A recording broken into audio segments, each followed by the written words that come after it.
નમસ્કાર મિત્રો, મારી એસઆરટી ગુજરાતી ચેનલમાં તમારું સ્વાગત છે। મિત્રો, દેશ દુનિયાની તાજા ખબર જાણવા માટે અમારી ચેનલને મિત્રો અત્યારે સબસ્ક્રાઈબ કરી દેજો। હજી મિત્રો અત્યારે હાલની સૌથી મોટી અને દુઃખદ ખબર સામે આવી રહી છે। હજી મિત્રો આપને જણાવી દઈએ કે ક્લબની છત પડતા 27 લોકોના મોત। જ્યાં મિત્રો વિગતવાર વાત કરીએ તો ડોમિનિકન ત્યારે રિપબ્લિકની રાજધાની સેન્ટો ડોમિંગોમાં એક ત્યારે નાઇટ ક્લબની છત ધરાશય થઈ ગઈ હતી। જો કે મિત્રો વધુ જણાવી દઈએ કે આ દુર્ઘટનામાં 27 લોકોના મોત થયા છે તો 150થી વધુ લોકો ઘાયલ થયા હતા। મળતી વિગતો અનુસાર વધુ આપને એ પણ જણાવી દઈએ કે અકસ્માત સમયે નાઇટ ક્લબમાં લાઈવ મ્યુઝિક પરફોર્મન્સ ચાલી રહ્યું હતું, જેના કારણે ત્યાં ભારે ભીડ હતી। અને મિત્રો વધુ એ પણ જણાવી દઈએ કે ત્યારે અકસ્માત બાદ ઘટના સ્થળે અફડાતફડીનો માહોલ સર્જાયો હતો।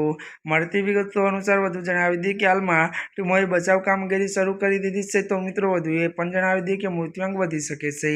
હજી મિત્રો અત્યારની આ દુઃખદ ખબર મળી રહી છે, ત્યારે મિત્રો આજના માટે આટલું જ। અમારી ચેનલમાં નવા હોય તો અમારી ચેનલને લાઇક, શેર અને સબસ્ક્રાઈબ કરી દેજો। ધન્યવાદ।